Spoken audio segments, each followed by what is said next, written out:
I go to school every day. He goes to school every day. Wish. Gampang kan? Gampang. Nah, berbunyi akhiran SH.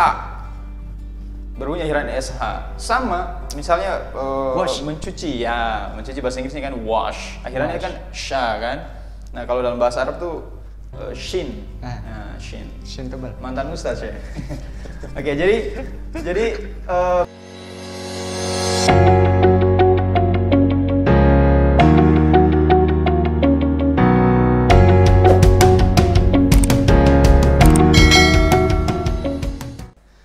hello and welcome to United States of America 2020 and welcome back to this channel Can Speak English. Selamat datang lagi di channel Can Speak English. Today's lesson we are going to talk about simple present tense completely. Hari ini kita akan bahas simple present tense sampai tuntas because our previous video we didn't finish that yet karena video-video sebelumnya kita belum selesaikan semuanya ya. Nah, hari ini saya masih dengan kawan yang sama nih. Dia selama beberapa minggu ini, bukan selama beberapa minggu ya, mungkin beberapa hari dia udah buat pertanyaan-pertanyaan dan itu insya Allah mewakili teman-teman yang belajar bahasa Inggris dari dasar. Gini Mister, Oke, apa itu? saya mau nanya-nanya lagi Mister tentang bahasa Inggris. Karena apa ya, kalau saya milih di dunia ini nggak ada bahasa Inggris atau enggak, saya milih enggak. Kenapa begitu? Kenapa? Saya lebih milih Why ada- is that? Saya lebih milih di dunia ini ada bahasa Arab dan bahasa Indonesia. Iya. Iya, alasannya? Karena ya saya pusing bahasa Inggris. Nah, dari pusing itu saya pengen banget bisa. Jadi saya berharap saya di sini podcast dan saya di sini juga belajar. Alright. Itu tujuan Oke, saya. let's Yang get pertama the nih, ball Mister. rolling. Karena saya di sini baru belajar, saya juga mau nanya. Dari mana sih memulai dalam belajar bahasa Inggris? Karena dari video sebelumnya saya sendiri yang ngomong nih, Mister. Kalau kita belajar bahasa Inggris itu kita mulainya itu dari simple present tense. Oke, simple present tense. Apa benar itu? Atau ada bab-bab lain gitu atau ada Oke, lain? so let me be clear, oke ya. Jadi gini, pertanyaan kalau saya simpulkan tadi, Tapi Mister maaf, ntar kalau ada yang penting saya catat ya. oke boleh. Jadi gini, pertanyaan yang kalau saya simpulkan ya, pertanyaan kamu itu dari mana harus kita mulai belajar bahasa Inggrisnya? That's right. Where to start? Oke, dari mana harus mulai to learn English, especially for beginner like you, khususnya untuk teman-teman pemula nih. Sebetulnya yang bahasa apa aja, we know about three parts of language. Ada 3 bagian penting dalam belajar bahasa itu. Ada yang pertama itu vocabulary, kemudian yang kedua ada grammar, yang ketiga ada pronunciation, oke? Jadi kalau misalnya kamu belajar bahasa Inggris, 3 bagian ini harus kamu pelajari. Kalau bertanya mana yang paling penting, ya 3-tiganya penting. Ya seperti mobil lah, mana yang paling penting? Ban, setir, atau bensin? Oke, ban, setir, atau bensin. Oh, ban yang lebih penting. Oke, ada ban tapi nggak ada setir. Gimana tuh? Iya betul. Oke, jadi 3-3 itu penting. Nggak bisa kita mempelajari vocabulary dengan tidak belajar grammar, dengan tidak belajar pronunciation, nanti ngawur. Contoh misalnya kamu hafal kosakata, misalnya nih, dan itu pasti boleh bingung. Tulisannya dangerous. Kamu hafal dangerous artinya berbahaya, sesuatu yang berbahaya. Kamu nggak usah belajar pronunciationnya deh, langsung aja dangerous. Oh, this is dangerous situation misalnya kan. Ketawa boleh. What the hell is that? Jadi nggak bisa, harus dipelajari. Gak usah bule Mister, Orang teman saya aja. Iya, makanya nggak bisa kalau dangerous harus cara tahu belajarnya dangerous. Kemudian misalkan kayak situation, nggak bisa kita situation nggak bisa begitu atau situation dan seterusnya. Jadi itu fatalnya tidak belajar pengucapannya. You have a good memory, memorimu bagus, tapi nggak belajar hafal, tidak belajar pengucapan, ya useless. useless, sia-sia aja. Sia-sia ya. Nah sama seperti udah kalau gitu nggak usah kita nggak usah belajar grammar, belajar pronunciation aja. Salah juga. Grammar yang digaris bawahi di sini kan ada 3 tadi, vocabulary, grammar, and pronunciation. Jadi belajar menghafal kosakata penting. Yang pertama, kamu salah dan benar itu butuh kosakata. Gimana mau benar? Salah aja nggak bisa kalau nggak ada kosakata. Oke. Nah, kosakata penting kan. Kemudian grammar. Pentingnya gini. Pentingnya itu benda yang misalkan kata benda satu atau singular noun, kata benda yang satu, kamu tambahkan s. Karena kamu nggak tahu. Misalnya misalnya pulpen nih. Kamu bilang I have a pens. Saya punya pena misalnya. Padahal gua punya pegang satu. Itu kan distraction juga tuh. Kayak semacam ya, jadi mengganggu komunikasi kamu. Iya, betul. Kayak misalnya bule minjam pulpen. Do you have a pen? Misalnya, do you have some pen? Can I get a pen? Misalnya, bule pinjam dan Anda punya pulpen satu, Anda bilang sorry, I only have one pens. Hah? One pens? One pens berarti satu tapi banyak. Itu maksudnya gimana tuh? Jadi bingung kan? Satu untuk semua ya. It's the same way yang ketiga pronunciation tadi yang fatal tadi. Tangerous, situation, Language. Itu kan fatal. Jadi Kalau teman saya SMP denger ini tawa kali dia. Iya. Saya pernah diketawain, Mister. that's okay. Orang menertawakan kita tuh tanda kita manusia. Masya Allah ya. Nah, jadi kalau kamu belajar pertanyaan tadi mana yang paling penting, tiga-tiganya penting dipelajari dalam waktu yang sama. Same way, learn that. Jadi nggak bisa dipisahin.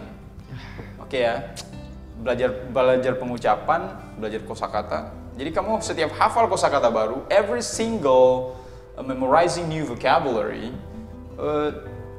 kamu harus mempelajari cara penggunaannya dalam kalimat dan cara pengucapannya. Seperti tadi kan, seperti itulah. Kayak misalnya kamu ini, misalkan she go to supermarket, misalnya pengucapannya benar, ya kan, kosakatanya juga pas, tapi grammarnya salah, bukan she go, tapi she goes to supermarket. Seperti itu. Jadi supaya lebih indah aja bahasa Inggrisnya, nggak kampungan. Iya, nggak deso banget lah bahasa Inggris. Deso ya. Yo. Berarti ada 3 rukun ya. Itu. Rukun pertama vocabulary, grammar atau tata bahasa yang simple, yang tadi kau sebutkan simple present, itu fardu ain. Ya, termasuk. Dan yang ketiga itu pengucapannya. Learn that at the same way, at the same time. Oke. Sip. Yo. Next question.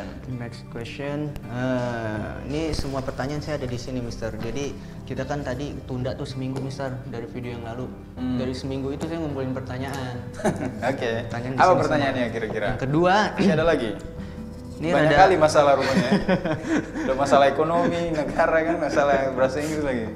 Iya ya. Tapi nggak apa-apa, kalau ini ilmu, Mister. Alright. Yang kedua nih, semoga paham. Perubahan kata kerja atau yang bisa kita sebut tuh verb. Yes. Karena subjeknya. Subjek. Ya Allah, salah ya. Subject. Perubahan kata kerja karena subjeknya khusus di verbal apa aja tuh, Mister? Atau di mana aja? Apa sih perubahannya? Oke, mengapa kosakata atau kata kerjanya berubah-ubah ketika subjeknya beda? Nah, gitu ya. itu apa aja tuh di strukturnya mana aja? Oke, very good. Jadi gini, kosakata verb, kosakata misalnya, jadi yang let's say Ayu Dewi deh, subjek, kamu udah hafal Ayu Dewi. Nah, kalau kamu mau buat kalimat dalam bentuk verbal, kan tinggal tambahkan setelah subjek kan kata kerja kan. Nah, misalnya let's say bermain for example. Oke. Kalau Ayu Dewi dia bertemu kosakata yang tidak ada perubahan. Misalnya bermain kan, I play, you play, they play, we play. Oh iya. Gak ada perubahan. Ada perubahan. Tapi kalau dia she, he dan nama orang, berarti she plays, he plays, Robert plays. Jadi dia tinggal tambahkan s. Seperti itu. Saya lanjut. Itu doang. Bentar, masih ada lanjutannya. Saya lanjut. Itu.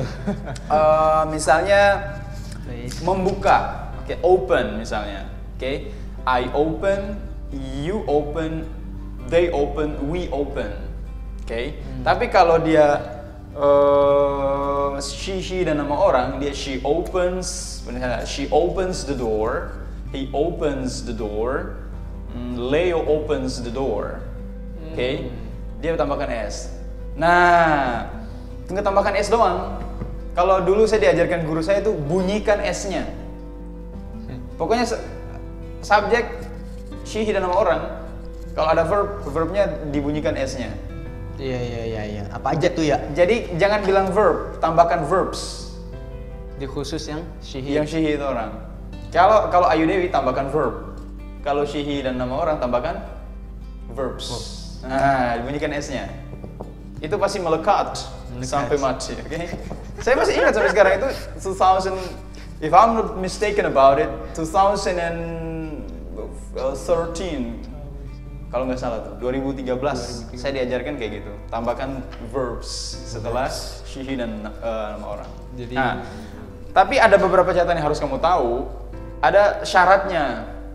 betul. Kapan tambahkan s aja setelah verbs dengan subjek she, he, nama orang? Kapan tambahkan e dan s? E dan s. E dan s kan bacanya s juga kan? Juga. Nah, s juga sama seperti s single sama e dan s, bacanya tetap sama-sama s. Nah, dia ditambahkan e dan s itu jika kata kerja itu berbunyi akhiran s. Oke ya? Berbunyi akhiran s, berbunyi akhiran o, berbunyi akhiran sh, sh, berbunyi akhiran ch, ch, dan berbunyi akhiran z. Kalau saya biasanya singkatnya menjadi sashes. Wow. Oke ya. Jadi illegal.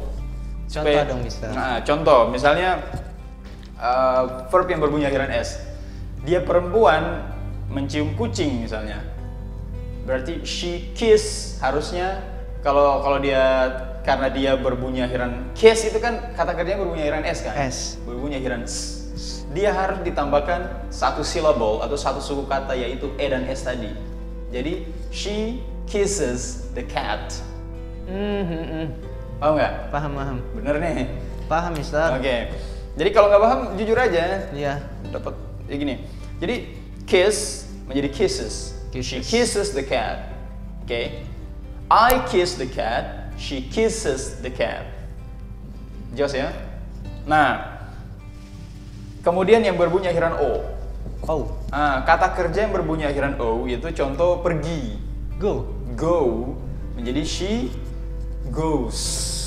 Kayak setan ya, ghost. Iya, itu setan itu akhirannya t, ghost. Oh, ada. Oke. Nah, kalau setan seperti itu. Jadi I go atau you, they, we go. She goes. I go to school every day. He goes to school every day. Gampang kan? Gampang. Nah, berbunyi akhiran sh. Berbunyi akhiran sh. Sama, misalnya mencuci ya, mencuci bahasa Inggrisnya kan wash. Akhirannya kan sha kan. Nah, kalau dalam bahasa Arab tuh shin. Nah, shin. Shin tebal. Mantan ustaz ya. Oke, jadi berbunyi shin itu juga sama, dia ditambahkan e dan s belakangnya. Oke ya. Jadi for example, they wash the clothes. Mereka mencuci pakaian. They wash. Tapi kalau nama orang, jadi misalnya Jumington washes, jangan pakai Jumington ya, namanya kurang berbule. Ini aja. Robert washes the clothes. Robert. Gitu.